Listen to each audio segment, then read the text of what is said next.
Okay, hello everyone. I'm Julie. I'm the owner of Honest Dog Books, and I'm really excited about tonight. Um, we're going to be talking about a subject that's near and dear to my heart.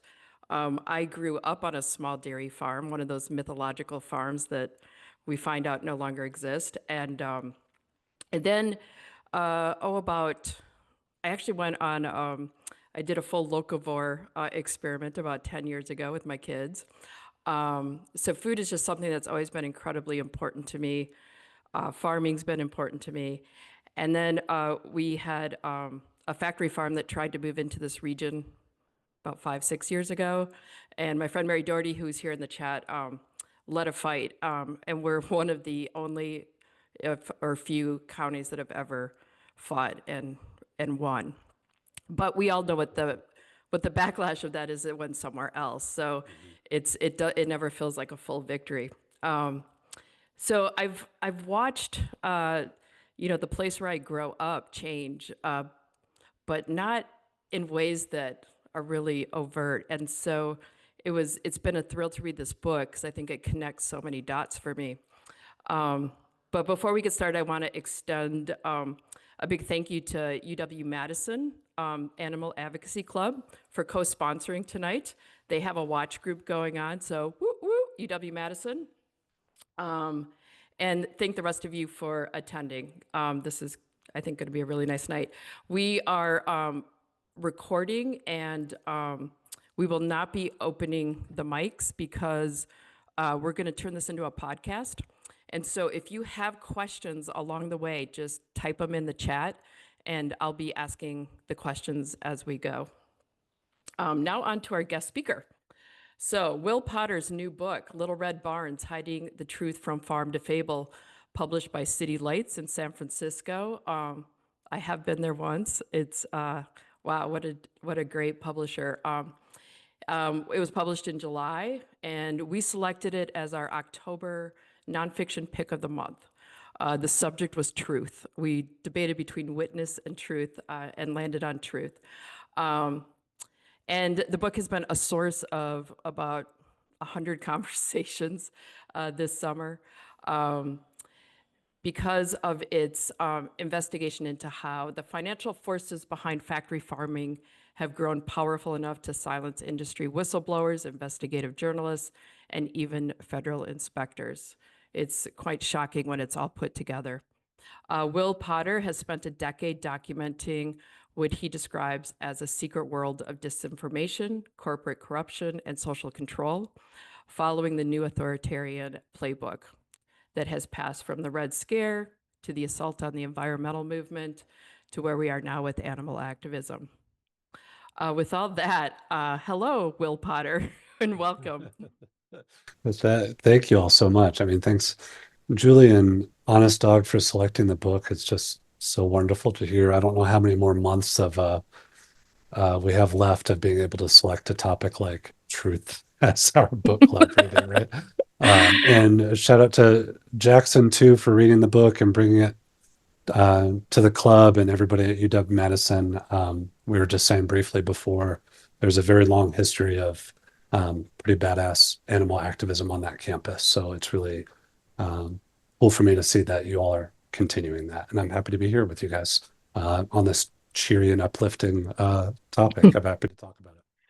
Well, you live with this topic, and I sure we do, Julie. we we have the easy job because we're book selling, but boy, it's a hard sell sometimes. And what is your pitch for why people need to read this right now?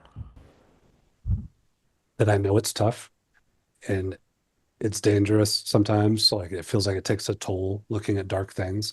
And I try to promise to folks that I'm not doing it gratuitously. I'm not trying to drag people through the worst abuses or make them feel, nothing like that. The book, I think what's even more difficult to sit with about this book are the broader questions about where we're going, kind of as a country and as a species. And with that, I try to tell folks also, like, I'm sorry, but we have to look at this. Like, this affects absolutely every last one of us, both on the factory farm side of things and on the rise of fascism. Yeah, there's a quote that we keep in front of us. You have James Baldwin quoted in your book, but there's another quote by him that's something about you can't change everything, but you can't change anything unless you see it. Absolutely. And that's kind of, in some ways, the reading path many of us on staff have been going through, reading darker things that maybe I wouldn't have read a few years ago, but now am ready to see and feel like I need to see. I've thought about that Baldwin passage a lot, and it because as you know, and if for folks that have checked out the book already, that's really the dominant journey I'm on is wrestling with what it means to bear witness, what it means to see the consequences of it, and um, how we move past those obstacles to sight. You know, and Baldwin, I think, understood that a lot more than most. So I appreciate you all being willing to have those difficult conversations. And I think, you know, this book has taught me a lot, honestly. Like I've always focused on political repression and human rights as my beat since I was a teenager. And this has forced me to really reckon with sustaining that. And I still do think taking a hard look at those dark things, it's liberating in a way. I know it's shocking to your system sometimes, but I think there's a lot of power to it. Yeah, so to back up for people here who haven't read it, can you talk a little bit about these little red barns that we're talking about and the power that they carry and the way that they are manipulated and used by well, big ag and politicians and I guess the forces who do not want an open conversation. And maybe I saw this question from Claire too about kind of my background. I think these fit together. As the real quick summary of that, um, I've came up in traditional newsrooms as a news reporter. Not long after September 11th, I was visited by the FBI because I was also going out leafleting with an animal protection group and was arrested. They threatened to put me on a domestic terrorist list. This was just after 9/11. And that's kind of, it didn't start my obsession with this issue, but it accelerated it and made me really focus on how animal rights and environmental activists became, according to the FBI, their number one domestic terrorism threat, even though they have never harmed a human being. They've done things like steal animals, like at UW, broke in, vandalized property, vandalized logging equipment, but not anything we would think of as terrorism. And so my first book, Green is the New Red, was the kind of personal story of me seeing some folks I was friends with go to prison as terrorists, me investigating the consequences of this designation, such as experimental prison units for people labeled as terrorists. And as soon as that book came out, that was 2011, it was really meant to be a warning. My whole career, I think, has been about trying to sound warnings. And that same year is when uh, I think I was shown how naive I was. There was a series of laws passed across the country and at the state level that weren't even going after the vandalism or the stealing animals. These laws were called ag gag laws. Ag is for agriculture and gag is to silence. And they were specifically targeting people at nonprofit groups who were documenting with video cameras what happens every day on factory farms. And these investigations were really rocking the boat. They got international news. They were used in activist pressure campaigns to get companies to sever ties. They were being used in ballot initiatives at the state level. So I know I said I would give a short answer, but like I think you all need to know this full context of like this has been ramping up. Investigators came on the scene. The mechanisms of state repression immediately started going after journalists and First Amendment activity. And that's where this project started for me. And I went on the slaughterhouse kill floors myself. I got jobs working undercover that we ultimately had to cut from this book. I've been on factory farms and feedlots all around the world. This was a 10-year project. And really, to answer Julie's point, um, I arrived at a point of, even though I was investigating censorship, I realized that story of the Little Red Barns is really one of the key obstacles to us actually seeing. We're raised on this story since we've been children, and all these corporations have to do is invoke it, and we want to believe it's true. Yeah, I can't stop seeing all the little red barns in I'm marketing now. sorry. Everybody's telling me that. Once you see them, and they You pop can't up all stop. over, they're all, everywhere, aren't they? You In see them in fact, I like was the down in signage. I was in Madison, and I was going to pull it up on my phone, but I took a photo of one that's it's one of the food trucks that's selling chicken parts, and but it's got a big happy chicken on it with Red Barn painting in the back, and I'm like, yep, there it is, everywhere, and I think there's this great moment though where you're on a motorcycle ride, and you talk a little bit about that moment where you're just like, it's all coming together, because there's so many layers in this book, and connecting of dots, and I can only imagine how much brain power that took over the last 10 years. But it was really during that ride that it all started to come together for you. And it's funny thing as an author, when you're stitching this as a narrative that works, right? In the moment, you just feel like you're losing your mind. And that's how I felt a lot in this book of just like, it felt like the damn story was right in front of me. And as background, I was teaching at the University of Michigan with this like fancy pants presidential appointment, teaching academics and from all over the country about storytelling. I was talking about narrative psychology, why stories work, how we're a storytelling species. Like I wasn't just a writer and a journalist. I was in that, and it didn't click until one day, like after probably the however many hundreds of times passing all those little red barns, um, I just it just kind of shifted into focus. And so then this book started and stopped many times over the years. And one of the restarts was when I saw that. Um, I talk about it a bit in the book, but there's a lot that I cut because I went really obsessive into why barns are painted red. It goes back a couple thousand years. It's connected to wealth and status and um, open pits in Europe that are referred to in Dante's Inferno. And, there's just so much here, but these stories are right in front of us and we're raised on them. And I think a lot of folks are like me. Even if you live in these communities, you still really don't see it that way. I see a question in the chat. Do you want to take that one? Yes, to the first one, I'm talking to folks at Denver, at the University of Denver. We're going to be setting up an event, hopefully sometime soon, maybe might not be till January. And then to the other question about the legality of false advertisements, that's a great point. So it's hard to keep up with this because it's been litigated quite a bit.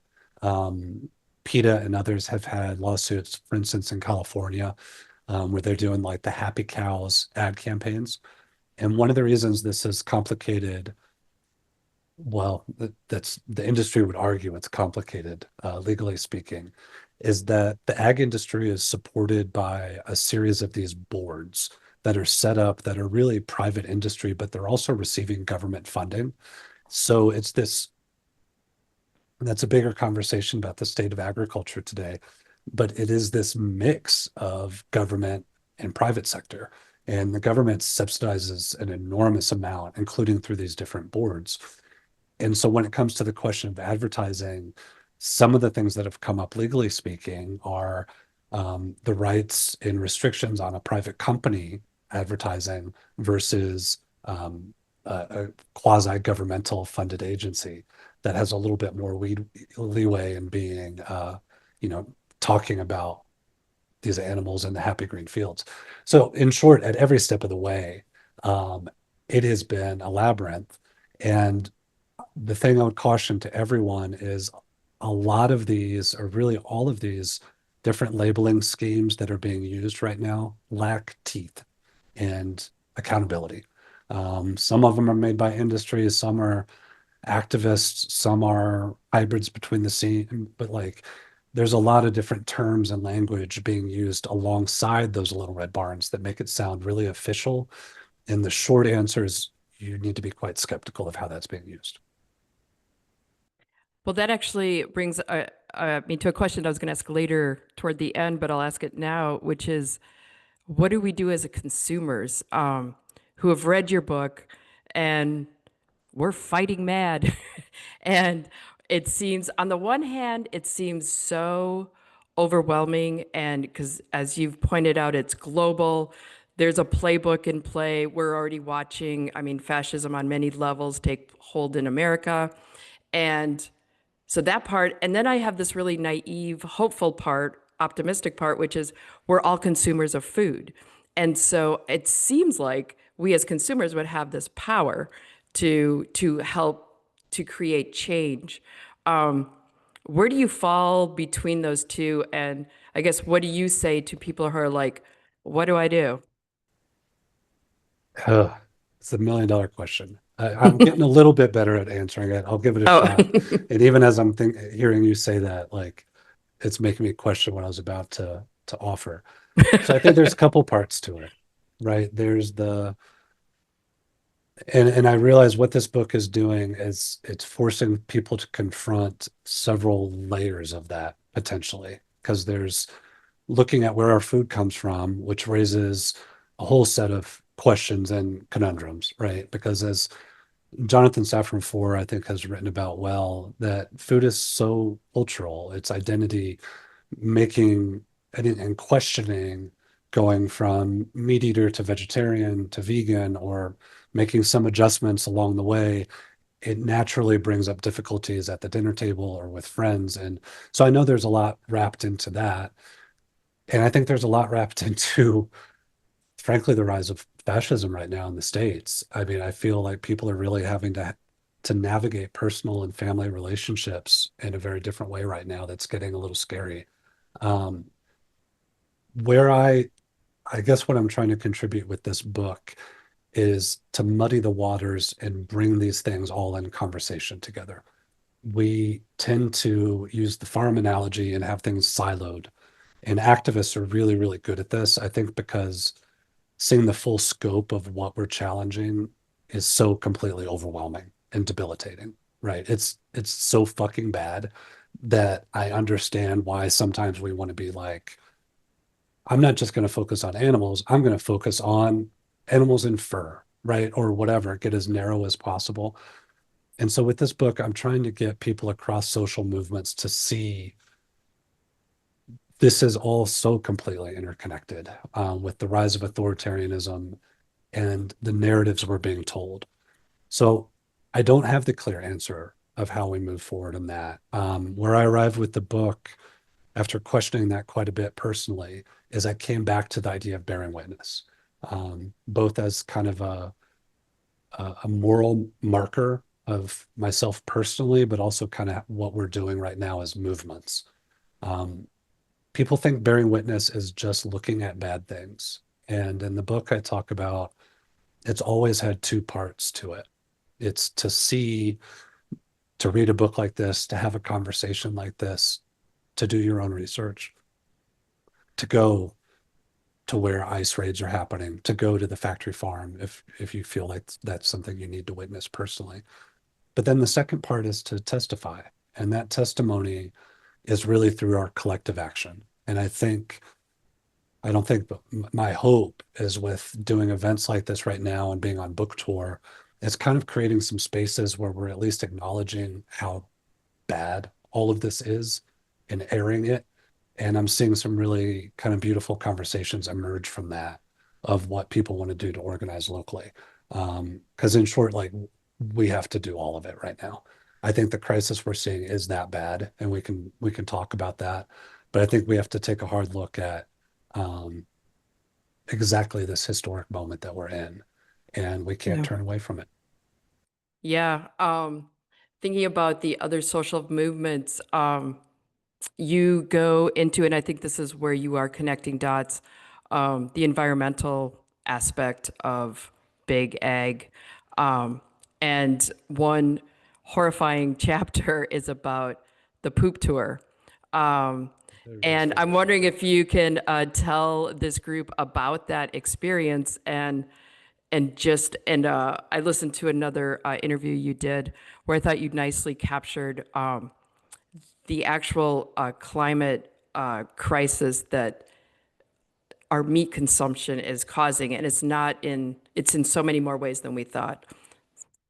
Yeah, the poop tour happened when I was doing drone investigations to get around these new anti-terrorism laws, um, which is a difficult enough project. And then you'd mess with drones, and I lost a drone. Oh, excuse me. And that loss of sight, I realize in hindsight, like quite, metaphorically, it prompted me to have a conversation and meet a local resident named Helen Ridout in Yakima, Washington, and she's the one who took me on this poop tour.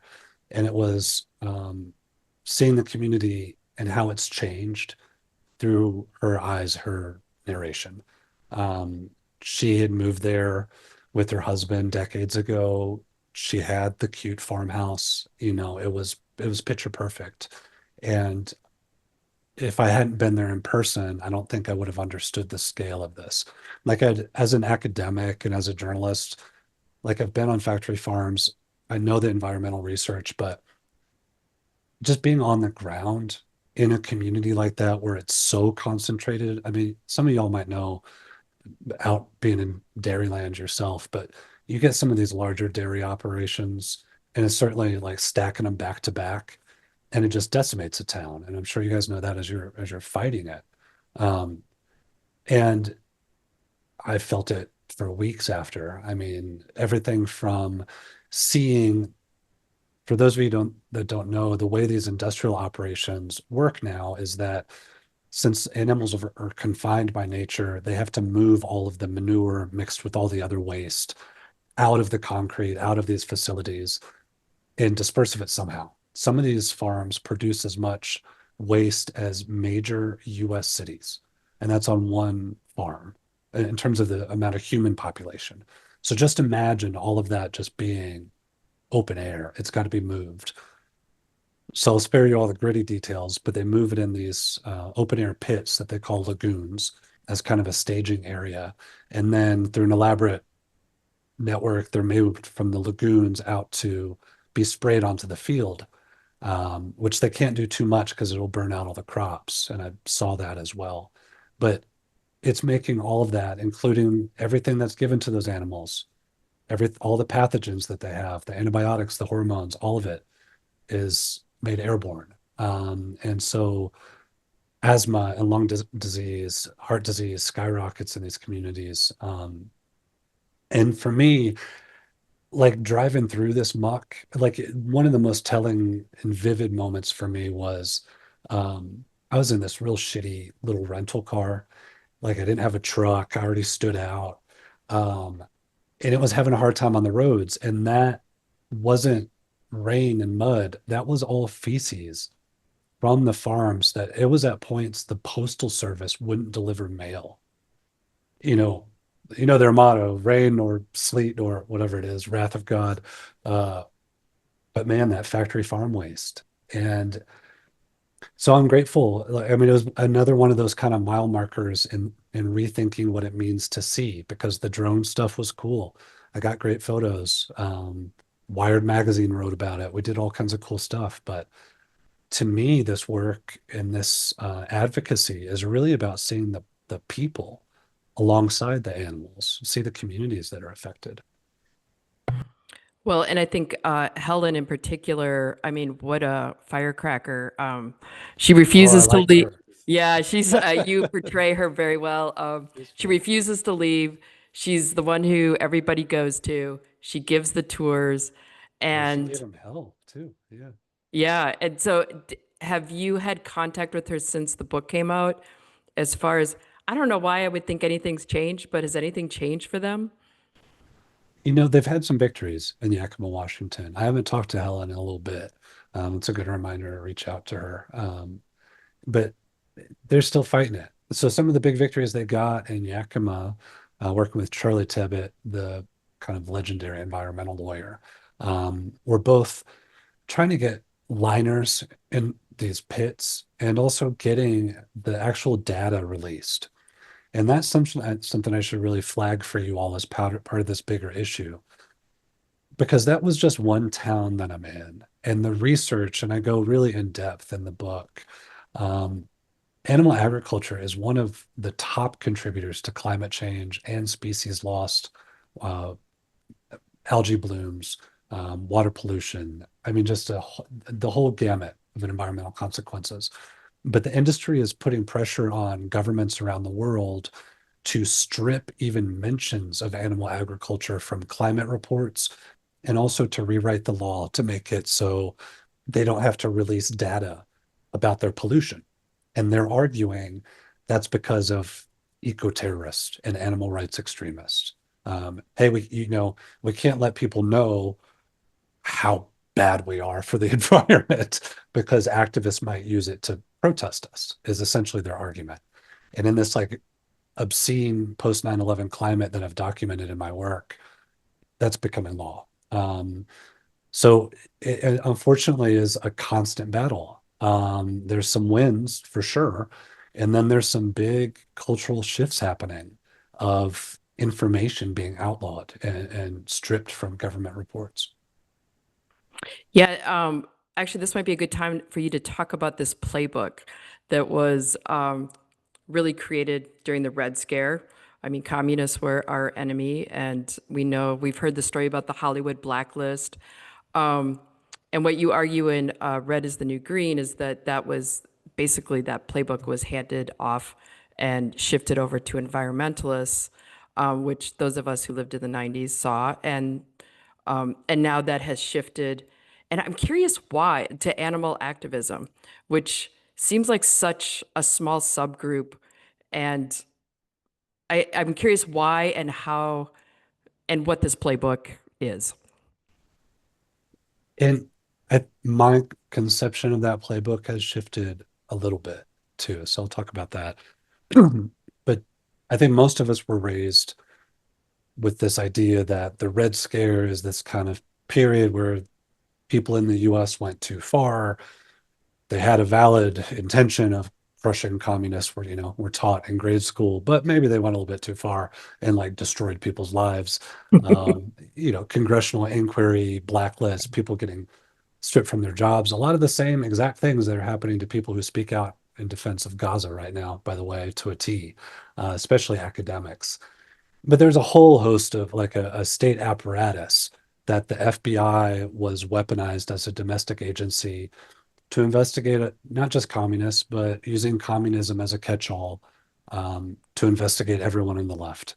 And that's really where my comparison historically came from. And the more I got into the archives and understanding the Red Scare, the more shocked I was of how the playbook hasn't changed. I mean, to the T.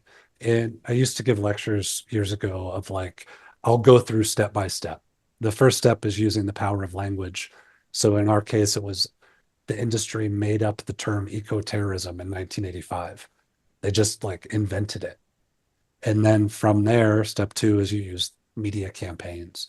And I kind of break it down after that. But I say my conception of this has shifted a little bit because I didn't factor in enough how I would argue we've shifted from what we used to call state repression, which is governments and authoritarians cracking down on protest, right? Now we're in a different model where it's corporations and the state together very, very closely. And so to answer your question, Julie, of like why animal activists, because that money, like because the industry, and it's not just factory farms, it's pharmaceuticals, it's the fur industry, all of them, and this is a lot of different sectors that deal with animals all united. So at one point, when they were trying to pass the Animal Enterprise Terrorism Act, um, I testified against it, and someone leaked to me their internal website. And being the good muckraking journalist, I entered the username of test and the password of test, and the thing opened up, and you can see that they are bringing together all of these really kind of unlikely alliances in the name of protecting their profits. And when they sat down with the FBI, and we have the records that showed how they did this, and they say, hey, we have all of these industries, the University of California system, which is like the size of a one of the states or a small country.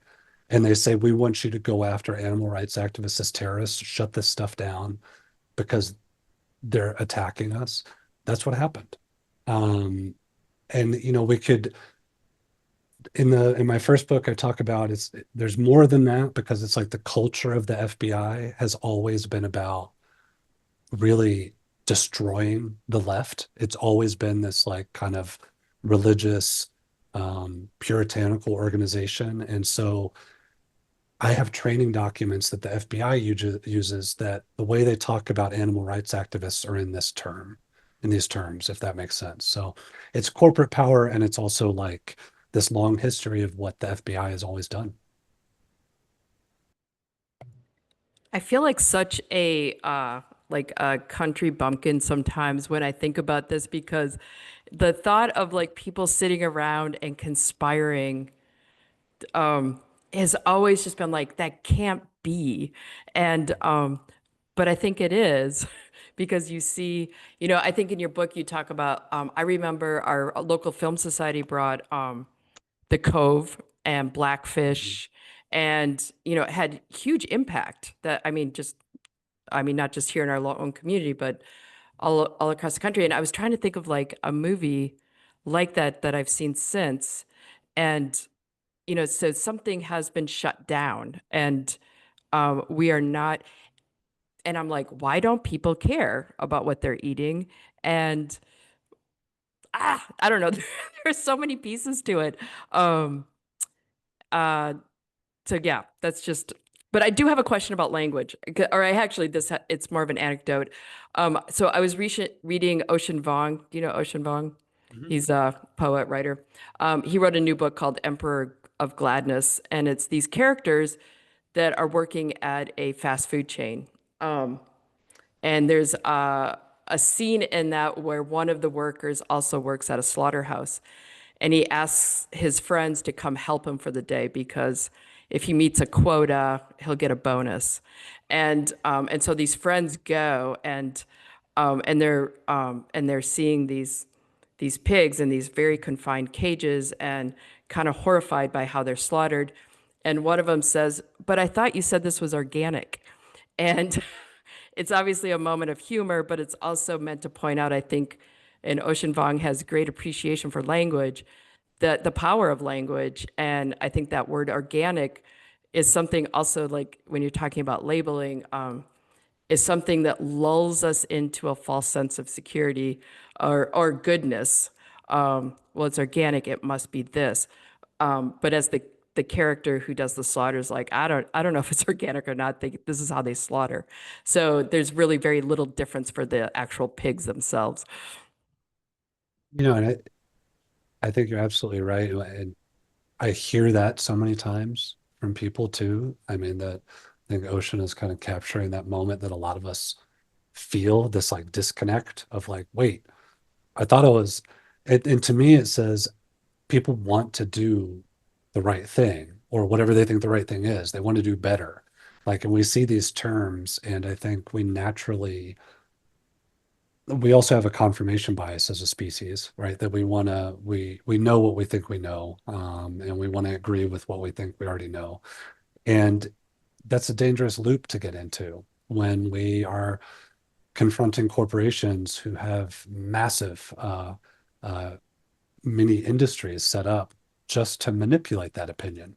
And what they've learned is that we do want to do the right thing. And I think the people like in rooms like this, we need to remember that, rather than see people as being dupes or having bad intentions. I think more often than not, people want to make smart choices, especially about food, and compassionate choices.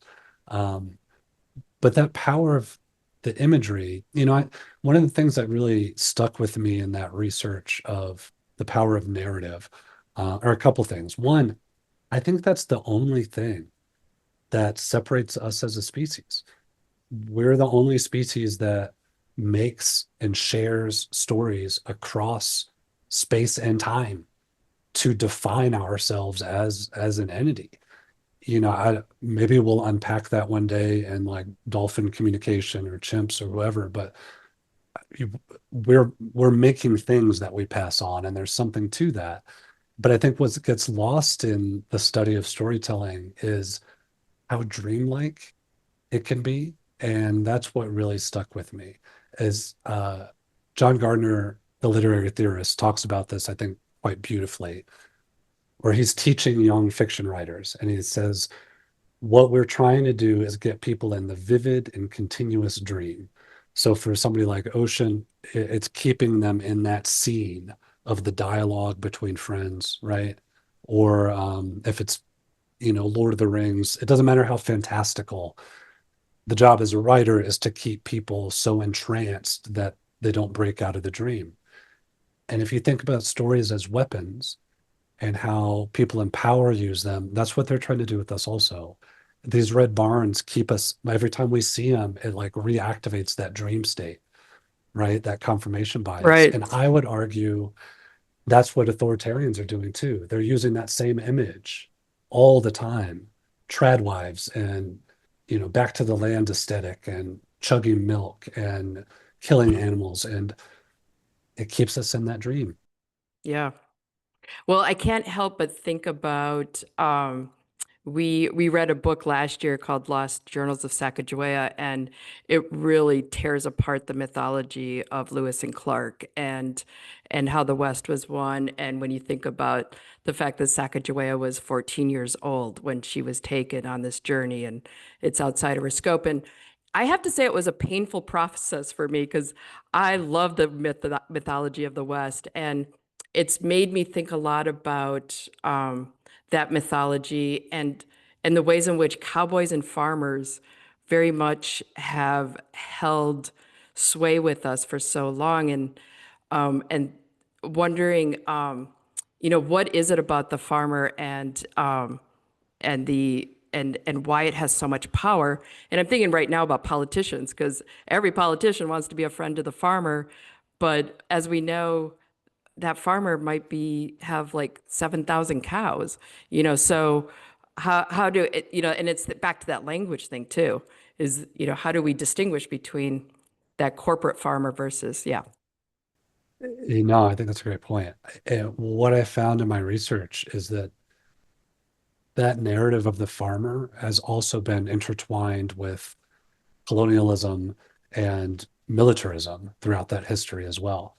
Because that westward expansion, a lot of the justification for it in terms of exterminating indigenous people, exterminating the animals that they depend on, was about pretending that protecting those homesteaders and particularly their animals. So, for instance, the guy who's really the seen as the founder of what we now have as the Border Patrol was a rancher in Texas who actually I found documentation of his involvement of like and also praising roundups and just like true massacres of Mexicans who he said were stealing American ranchers and homesteaders' cattle. And that's why the Border Service kind of grew up.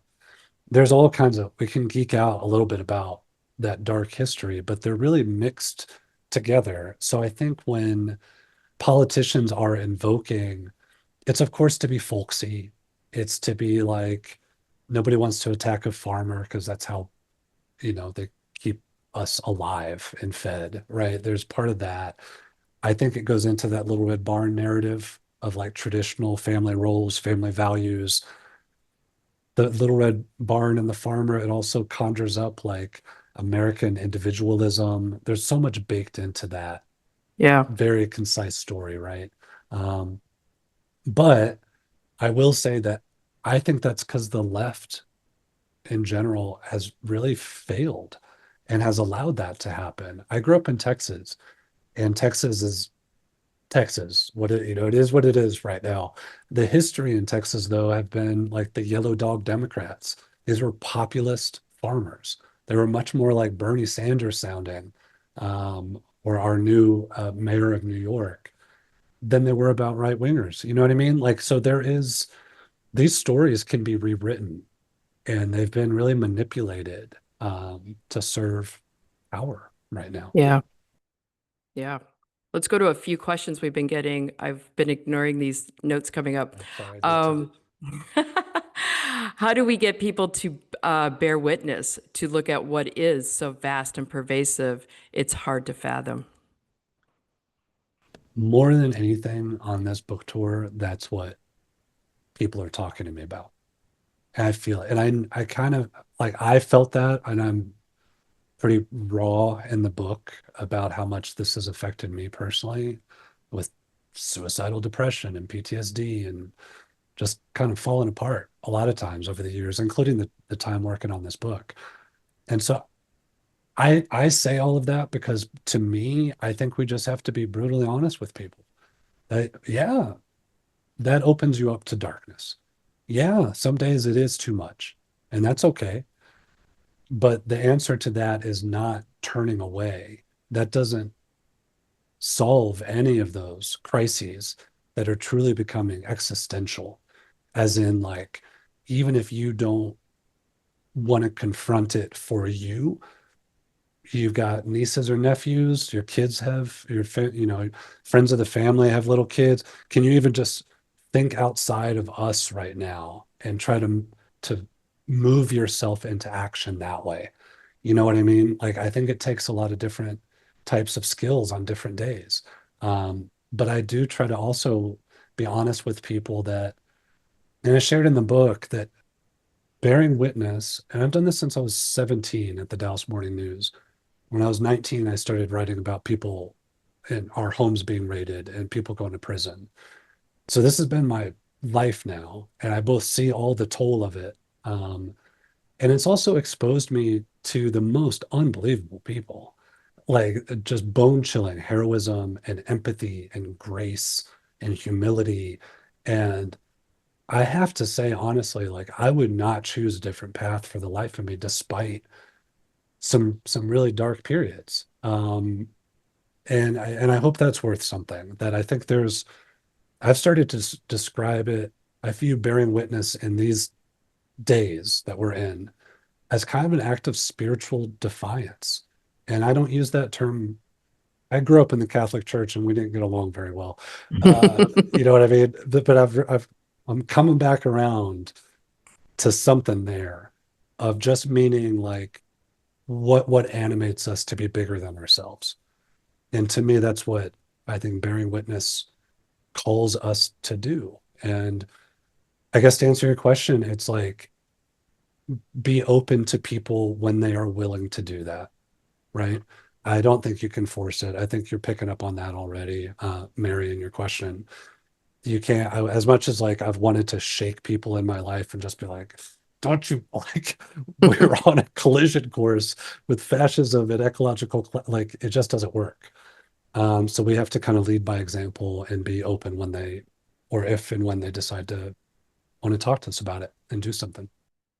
Well, I think that partially is probably might be your answer to. I talked with Jackson this afternoon and asked if he had any questions for you, and he said the one that he was wondering about is what keeps you going, knowing about the struggles you've had with physical health and mental health while covering this story.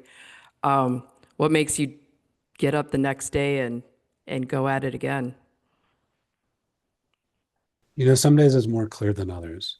On the better days or on the mediocre days, it's reminding myself that, like, I don't even think I chose this path. I don't think any of us have chosen this path.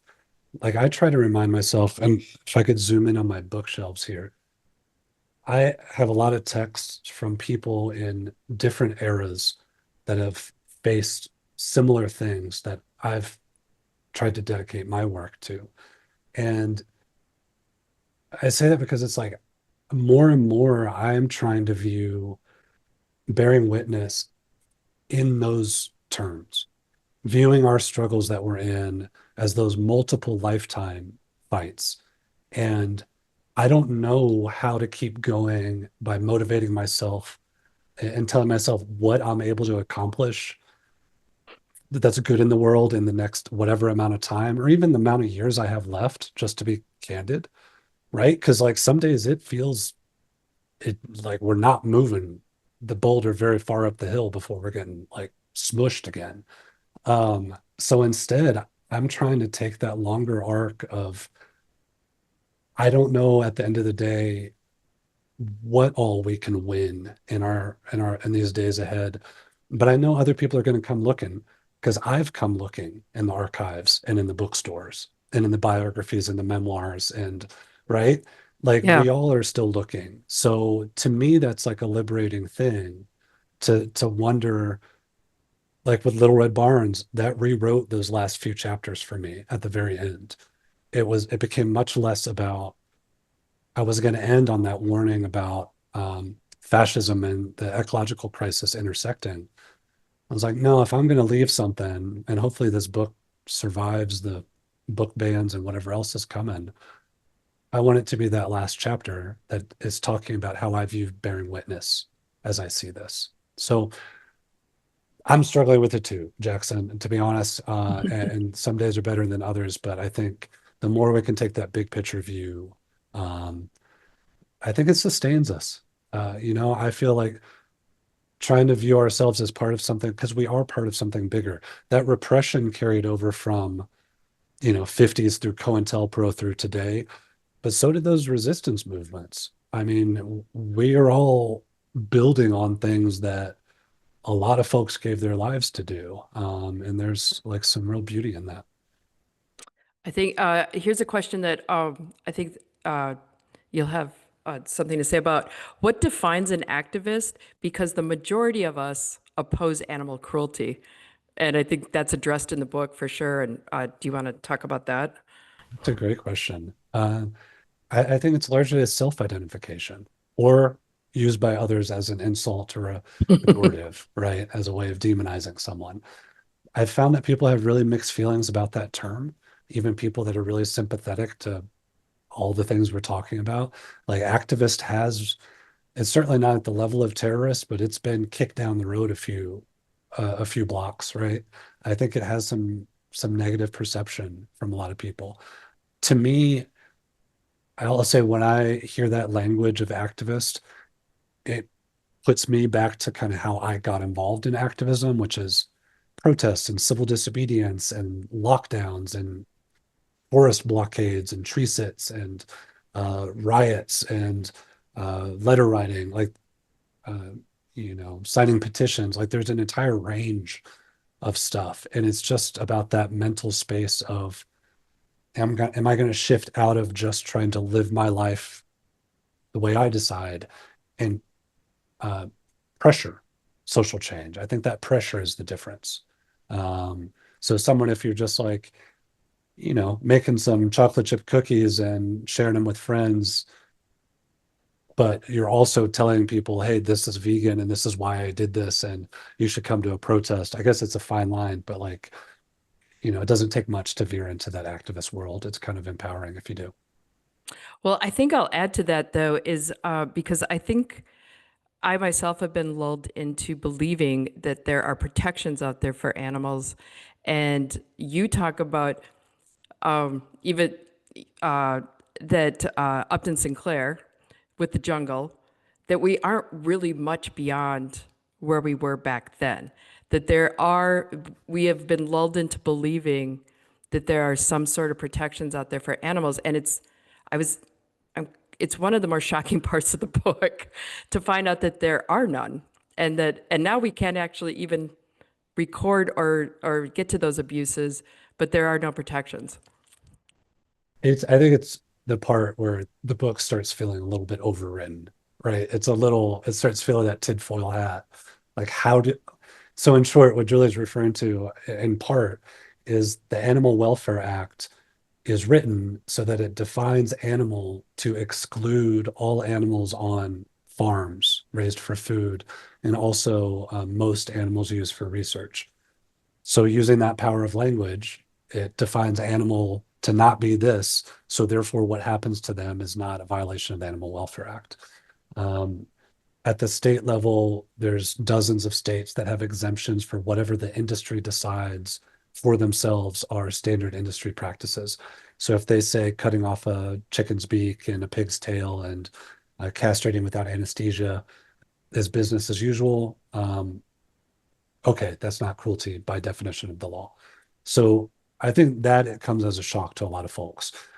Now, there have been prosecutions of farmed animal abuse under animal cruelty statutes. That gets into some like ambitious case law, some prosecutions that differ by the state level.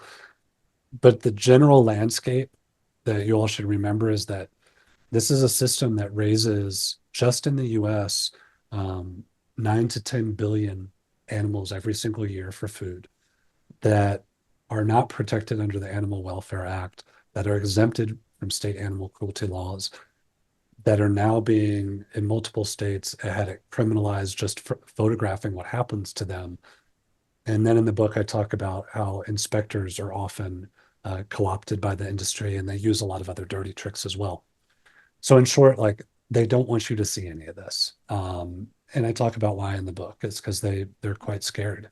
Um, they think that public awareness will shift consumer demand, and that'll be a big problem for them. I'm going to ask Mary's question and then I see Animal Advocacy has a question and then unfortunately we're going to have to let you go. But Mary asked, can you talk a little bit more about the bipartisan support for industrial ag and what we can do as voters to address and harness the power that exists in DC to pivot towards a more just food system? Yeah, that's a great question. And I just saw this last one um, come in here too from Jackson in the group, but I think they're kind of related. Mm-hmm. Um, One, both the support for industrial animal agriculture and the support for attacks on animal activists and environmentalists and others have been truly bipartisan. Unfortunately, I think that speaks to both the influence of money and these industries on politics, and also how farm and food and animal issues more broadly, I think, are seen as removed and distinct from a lot of other issues that I think Democrats would be expected to do better on, or at least I would hope. Something about being an animal activist, I talk about this in the book. Um, Other civil liberties and civil rights groups, Democrats, other like kind of natural allies have refused to even acknowledge or engage with how this movement has been classified as domestic terrorists more than any other post 9/11. And part of that is like problems in the animal protection movement itself. There's all kinds of dynamics at play. But to that last question that came in about kind of the intersectionality and how I tangibly view these pieces coming together, I'll answer it in a couple different ways because I think we have to see this to really move forward in a different way. Um, we treat these issues as, well, animal rights and factory farming are kind of over here. And sometimes animal activists will bring up issues such as how um, workers have a higher rate of injury and violence and workplace abuse and sexual assault in all these industries than others. But they kind of do it as part of their argument to make someone go vegan, right? And then I hear other conversations in labor unions and whistleblower groups and others that'll talk about all those human rights abuses and human trafficking, but then not want to talk about the environment.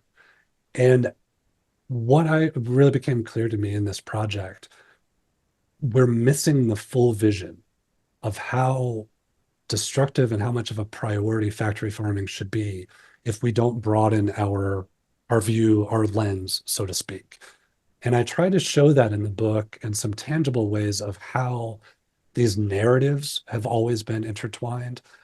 Like some of the guys that were like the leading architects of industrial farming in the US were also rabid white supremacist and anti-communist who were also working with the FBI to go after protest groups.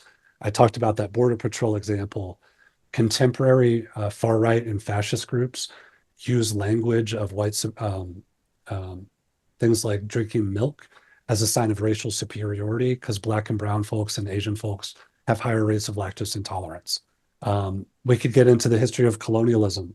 I met with a colleague at Pratt who lived in refugee camps growing up in Vietnam, and they were forced to drink milk as part of US subsidies for US industry. None of them drank milk. They were all getting super sick.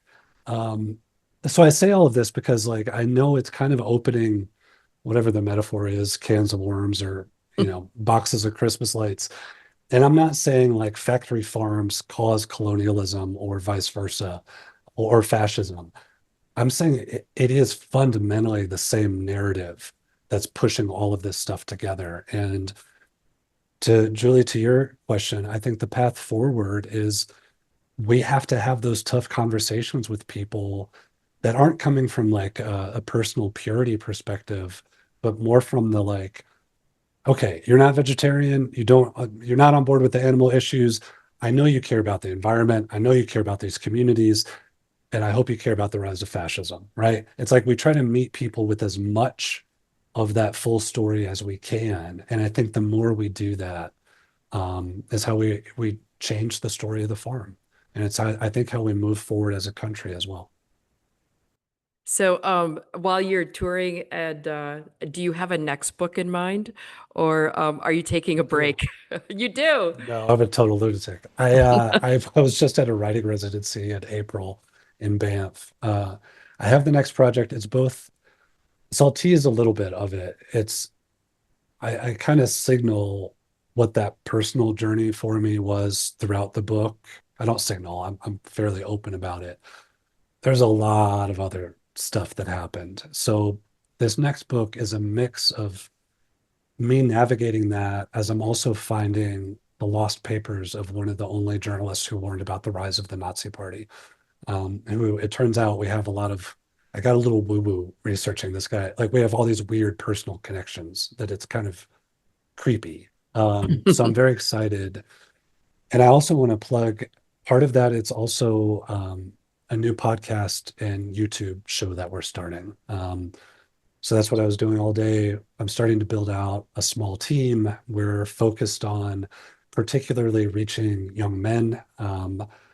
If we want to talk about these narratives of farming and fascism, young guys right now are being bombarded with this stuff and being funneled into these toxic, like manosphere, far right pipelines. So we're creating a show where we're talking about issues like this, but also being like vulnerable about mental health and talking about a different idea of strength. So that's not really an elevator pitch, but I appreciate you bringing that up, Julie. And No, people it's good. are And so sign up on what my you, website too. yeah, There's a on your website. Okay. yeah. So great. And Aaron will send out an email to everybody who's in the chat tonight, just giving you some links. And I also want to mention, if you are dealing with a CAFO in your region, Mary Doherty, who's in this chat, would love to work with you, and we'll send out her email to you as well. Oh, that's awesome.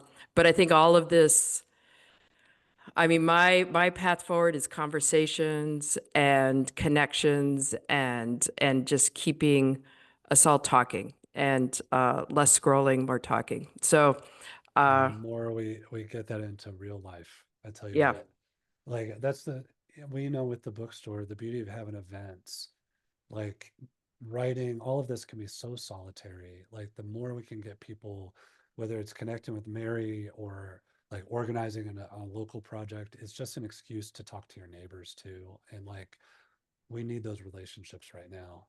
we do. I think that's the only way we're going to get through this. Because the more we know our neighbors, the less likely people are going to get pulled into these really extremist narratives right now. And hopefully we can remember that, we're all human beings. We're all in the same fight here. Yeah. Well, thank you so much, Will, My for pleasure. joining us tonight. And thank you to everyone who came and asked your excellent questions. And have a great night. Thank you all so much. And if anybody has, I can be reached at will@willpotter.com if you had questions that you didn't get to raise or anything. But thanks very much for having me. And thanks, Julie.